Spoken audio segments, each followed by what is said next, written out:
Bom dia, professores, tudo bem? Hoje eu vou apresentar meu projeto de vídeo da integradora. O tema é Matopiba, um levantamento dos principais aspectos da fronteira agrícola.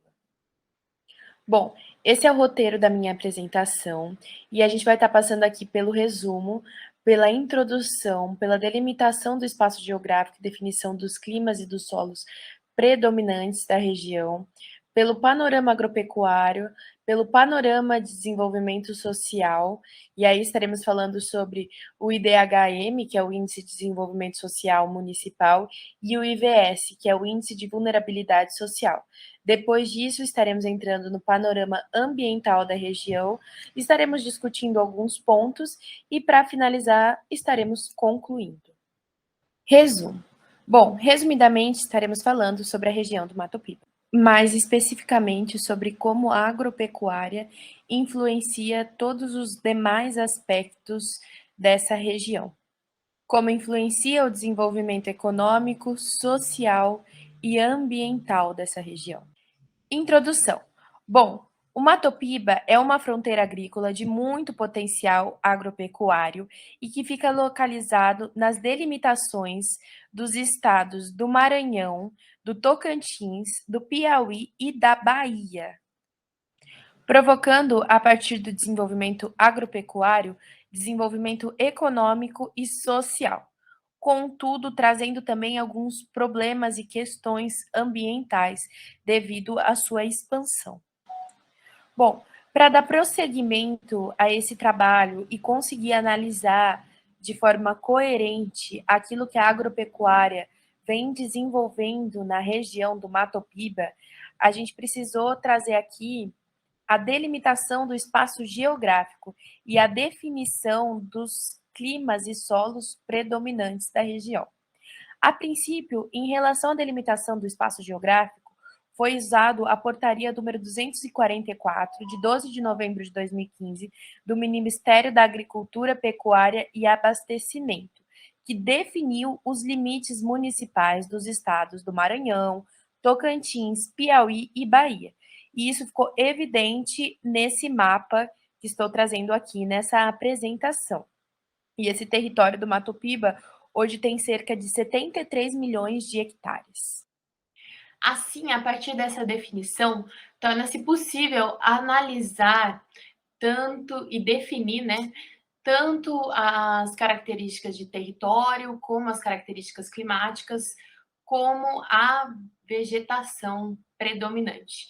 Nesse caso, no sentido do Mato Piba, o principal bioma que a gente encontra é o cerrado, né, com uma vegetação herbácea, arbórea e arbustiva, né, com sazonalidade no clima e na vegetação nativa e com que possui muito, situações muito favoráveis para o desenvolvimento agropecuário por conta das suas grandes altitudes e, no caso do Mato Piba, por ter três bacias hidrográficas importantes, que é o Rio Tocantins, Atlântico e Rio São Francisco.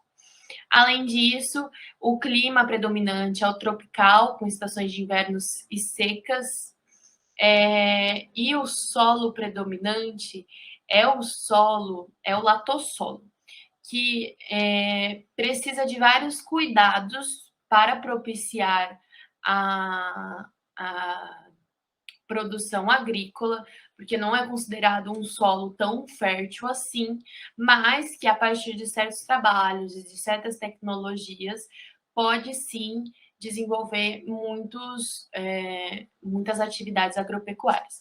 Além do latossolo, nós temos também o neossolo, né, e o plintossolo na região como solos predominantes.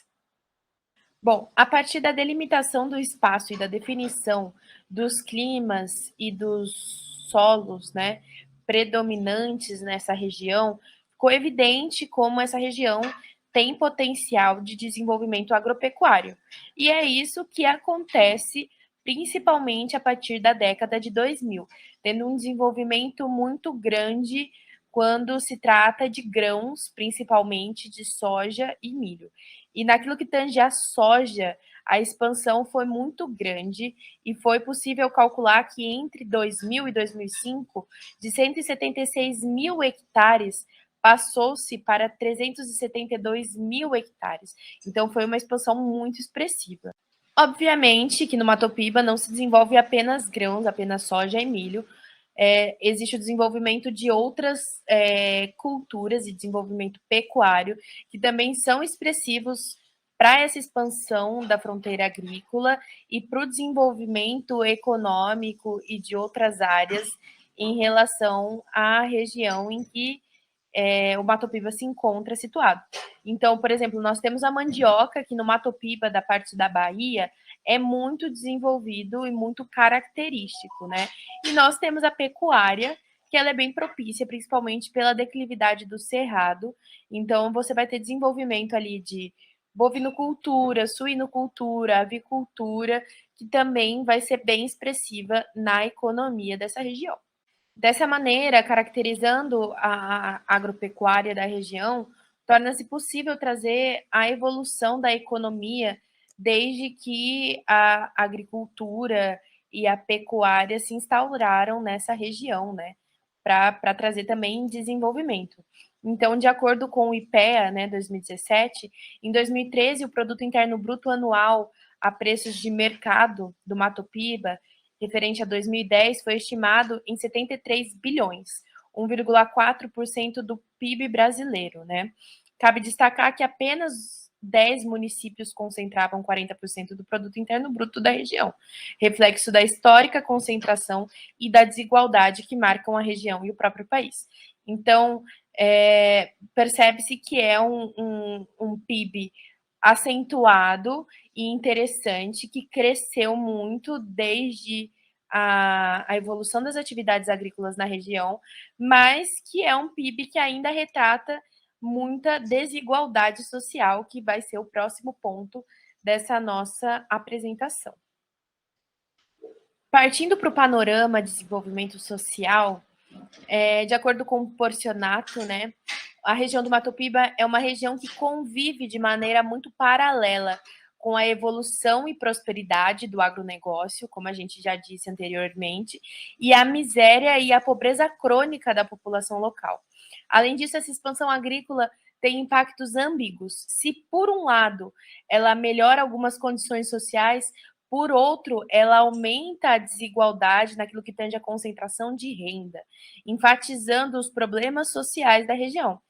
Então, nesse estudo, além disso, né, nesse estudo realizado pelo Porcionato, é possível analisar dados que reafirmam essas conclusões, principalmente quando a gente olha para o IDHM e para o IVS, né, que é o Índice de Desenvolvimento Humano Municipal e o Índice de Vulnerabilidade Social da região. De acordo com esse estudo realizado pelo Porcionato, o IDHM tem uma expressiva mudança entre os anos 2000 e os anos 2010, né?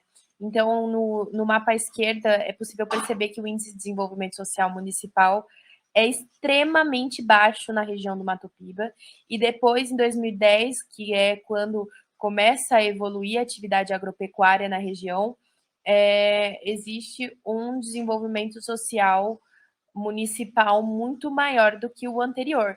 Todavia, ainda continua sendo um desenvolvimento social municipal muito baixo, principalmente quando se comparado ao predominante no resto do país. Além do IDHM, ele também analisa o IVS, o Índice de Vulnerabilidade Social, que segue a mesma tendência. Então, vamos ter mais vulnerabilidade social antes do desenvolvimento agropecuário e menos vulnerabilidade social depois do desenvolvimento agropecuário, mas ainda marcando essa região com muita vulnerabilidade social. Após o panorama agropecuário e econômico e o panorama de desenvolvimento social, é importante também estar trazendo a questão ambiental na expansão dessa fronteira agrícola do Mato Piba. Então, o desmatamento é um problema ambiental evidente e recorrente na região, ocorrendo devido à necessidade de novas áreas para o desenvolvimento da agricultura e pecuária. O que acontece na região do Mato Piba é o que acontece em qualquer fronteira agrícola. Existe uma necessidade de terra para ter mais atividade agrícola e pecuária, e aí, consequentemente, acaba se desmatando muitas áreas para suprir essa necessidade.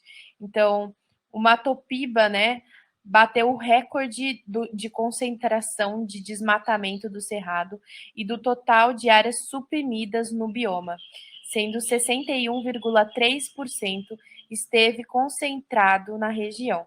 E aproximadamente 76% dessas áreas encontravam-se em propriedades rurais privadas, agindo como um fator decisivo no comportamento da região, que acaba sofrendo com números maiores de estiagens e secas e dependendo de formas de ocupação com chuvas intensas e enxurradas, gerando muitos problemas, como alteração climática na região, situações de calamidade pública e, por fim, muitas áreas de desertificação. Em relação ao aumento de temperatura, esse fator fica muito evidente quando o INMET, em 2016, traz um balanço geral da área, né? E percebe, traz dados que evidenciam que a média mensal aumentou em 43% nas observações, entre 8% e 45% entre as estações. Então, esse aumento da temperatura na região fica evidente com esses dados, né? Podendo trazer transtornos em relação à rotina ambiental da umidade relativa do ar e da disponibilidade hídrica. Então, a partir desses pontos levantados ao longo da apresentação, é importante ter algumas discussões, né? Como será que é possível desenvolver esse crescimento econômico e agropecuário que vise o desenvolvimento social de uma forma mais eficiente e de uma forma que reduza os efeitos sobre o meio ambiente, né? Será que hoje em dia estão sendo desenvolvidas as cadeias agropecuárias em torno dessa região de maneira que né, que priorize o desenvolvimento social? Ou será que, na verdade, futuramente vão ser mais evidentes as disparidades, né? A alta concentração de terra na mão de poucos, a alta concentração financeira na mão de poucos, e a população em si da região vai continuar nesse estado de baixo desenvolvimento, né? Além disso, o quanto esse crescimento ainda vai trazer problemas e impactos ambientais. Qual é a forma, quais são as tecnologias que podem ser usadas para minimizar esses impactos ambientais? Então, acredito que são discussões muito importantes a respeito do desenvolvimento do Mato Piba. A partir dessa discussão, é muito importante uma conclusão, né, para esses aspectos. Bom, o Mato Piba, acrônimo de Maranhão, Tocantins, Piauí e Bahia, é uma região de muitos potenciais quanto à agropecuária, podendo desenvolver cada vez mais a economia da região e promover desenvolvimento social de maneira mais abrangente. Contudo, necessita de alternativas que priorizem esse desenvolvimento social e que se voltem para o não prejuízo do meio ambiente ou para a minimização dos prejuízos em relação ao meio ambiente. Bom, esse foi o meu trabalho de integradora. Espero que tenham gostado. Muito obrigada.